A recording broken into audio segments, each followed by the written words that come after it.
us now. Do not listen to that instinct. Do not listen. That instinct is a liar and wants to bring you down. You don't judge a person by where they stand in times of comfort and convenience. You judge them by where they stand in times of challenge and controversy. When you work for something, it gives you a different type of attachment to it. The harder you work, the harder it is to surrender. As long as we're willing to put the work in, we will get there in the end, as long as we never quit. This is all about the quitting mind. So what's the quitting mind? Let's say it's day one of a job interview.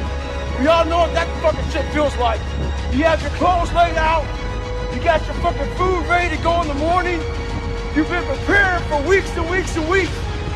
You show up and you bring your best self. You get the fucking job. Merry fucking Christmas. All right. After a couple months, you start showing up to work a little later. You don't look as good. Your clothes aren't fucking laid out. Your breakfast isn't ready. Your mind's getting softer. We do that shit with everything in life. When New Year's coming up, guess what? Don't have a fucking quitting mind. Repetition every day. Stay hard. And if you ain't got more heart than me, if you ain't been working harder than me, if you ain't sacrificed more than me, I'm gonna destroy you. And I'm not retreating. I'm not running. I don't care what they say on paper. I don't care how many games you won. I don't care if you say we outnumbered. We live by this and we die by this. We don't retreat. We don't run. Every man must search his own soul. The biggest battle you will fight is with yourself.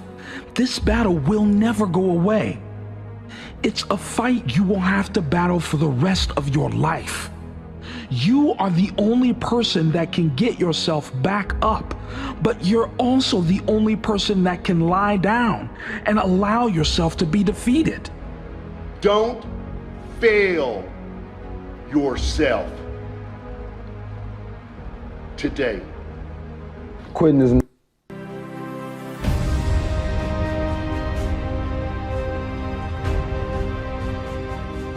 The following are true stories. May 26, 2003, Aaron Ralston was hiking. A boulder fell on his right hand. He waited 4 days. Then he amputated his own arm with a pocket knife. On New Year's Eve, a woman was bungee jumping in Zimbabwe. The cord broke. She then fell into a river and had to swim back to land in crocodile-infested waters with a broken collarbone. Claire Champlin was smashed in the face by a 5-pound watermelon being propelled by a slingshot. Matthew Brobus was hit by a javelin. David Striegel was punched in the mouth by a kangaroo. The most amazing part of these stories is when asked about the experience, they all smiled, shrugged, and said, I guess things could have been worse. So go ahead. Tell me that you're having a bad day. Tell me about the traffic. Tell me about your boss. Tell me about the job you've been trying to quit for the past 4 years. Tell me the morning is a townhouse burning to the ground. Tell me the snooze button is a fire extinguisher. Tell me the alarm clock stole the keys to your smile, drove it into 7 a.m. and the crash totaled your happiness. Tell me how blessed are we to have tragedy so small it can fit on the tips of our tongues. You see, when Evan lost his legs, he was speechless. When my cousin was assaulted, she didn't speak for 48 hours. When my uncle was murdered, we had to send out a search party to find my father's voice. Most people have no idea that tragedy and silence have the exact same address. When your day is a museum of disappointments hanging from events that were outside of your control.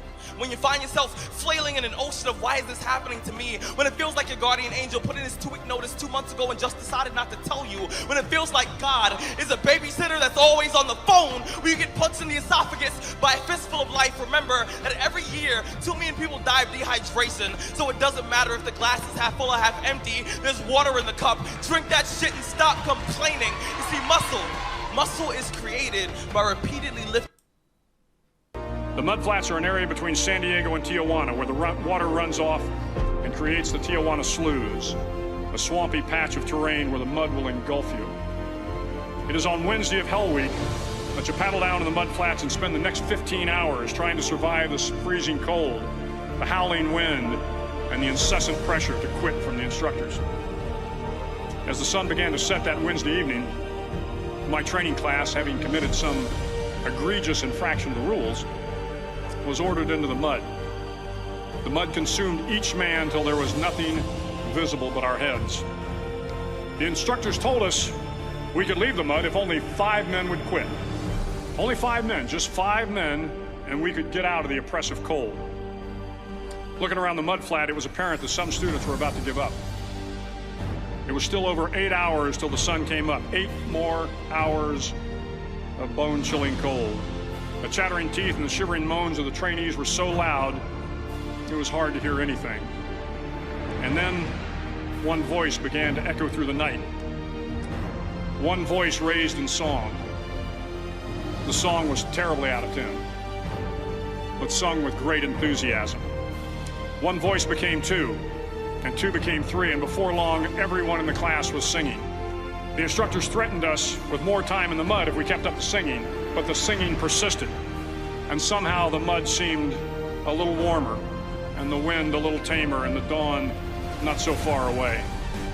If I have learned anything in my time traveling the world, it is the power of hope. The power of one person, a Washington, a Lincoln, King, Mandela, and even a young girl from Pakistan, Malala. One person can change the world by giving people hope. So if you want to change the world, start each day with a task completed. Find someone to help you through life. Respect everyone. Know that life is not fair and that you will fail often. But if you take some risks, step up when the times are the toughest, face down the bullies, lift up the downtrodden, and never ever give up. If you do these things, the next generation and the generations that follow will live in a world far better than the one we have today. And what started here will indeed have changed the world for the better. The wisest person I ever met in my life, a 3rd grade dropout. Wisest and dropout in the same sentence is rather oxymoronic, like jumbo shrimp.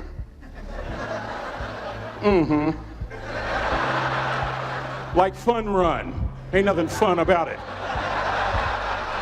Like Microsoft Works, y'all don't hear me. I used to say like country music, but I've lived in Texas so long, I love country music now. I hunt, I fish, I have cowboy boots and cowboy, y'all, I'm a black neck redneck. Do you hear what I'm saying to you? No longer oxymoronic for me to say country music.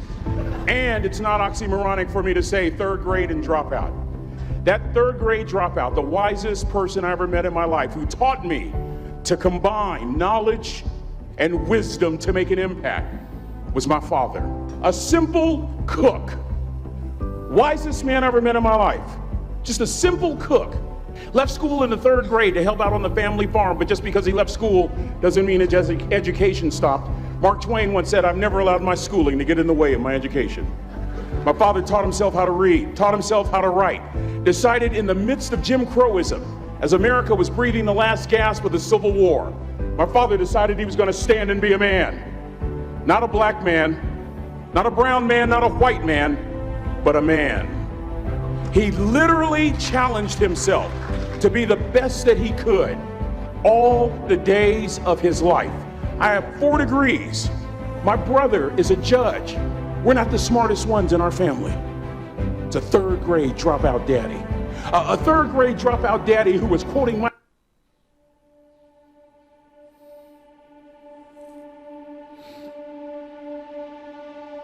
I found that nothing in life is worthwhile unless you take risks. Nothing. Nelson Mandela said, "There is no passion to be found playing small and settling for a life that's less than the one you're capable of living." Now, I'm sure in your experiences in school and applying to college and picking your major and deciding what you want to do with life, I'm sure people have told you to make sure you have something to fall back on. Make sure you got something to fall back on, honey. But I never understood that concept, having something to fall back on. If I'm going to fall, I don't want to fall back on anything. I want to fall forward. I figure at least this way I'll see what I'm going to hit. Without consistency, you'll never finish. So do what you feel passionate about. Take chances. Don't be afraid to fail. There's an old IQ test, was 9 dots, and you had to draw 5 lines with a pencil within these 9 dots without lifting the pencil. The only way to do it was to go outside the box. Don't be afraid to think outside the box. Don't be afraid to fail big, to dream big. But remember, dreams without goals are just dreams. Reggie Jackson struck out 2,600 times in his career, the most in the history of baseball. But you don't hear about the strikeouts. People remember the home runs. Fall forward. Thomas Edison conducted 1,000 failed experiments. Did you know that? I didn't know that. Because the 1,001st was the light bulb. Fall forward. Every failed experiment is one step closer to success. You've got to take risks, and I'm sure you've probably heard that before, but I want to talk to you about why that's so important. You will fail at some point in your life. Accept it.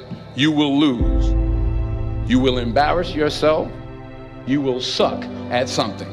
There's no doubt about it. And I know that's probably not a traditional message for a graduation ceremony, but hey, I'm telling you, embrace it, because it's inevitable.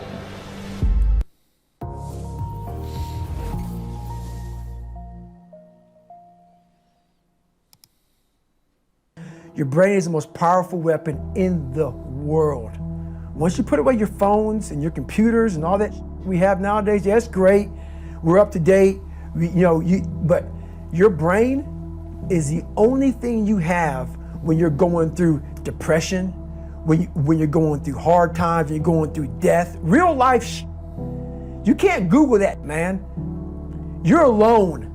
You're alone. You may have a shrink you're going to. You may have a best friend you're going to. It's sad to see that people are disenchanted and nihilistic and depressed and anxious and aimless and perverse and vengeful and all of those things. It's terrible. And then to see people question whether that's necessary and then to start to rise out of it. It's like, it's so fun. Like last night I was after my talk, it's overwhelming.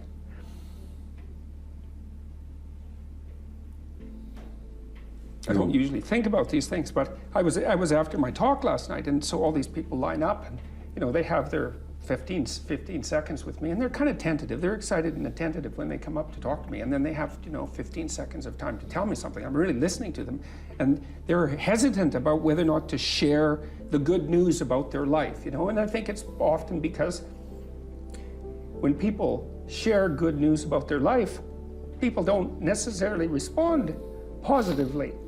They don't get encouragement. And people need so little encouragement. It's just unbelievable. And so they'll tell me something good, and I think, oh, that's so good. Somebody says, oh.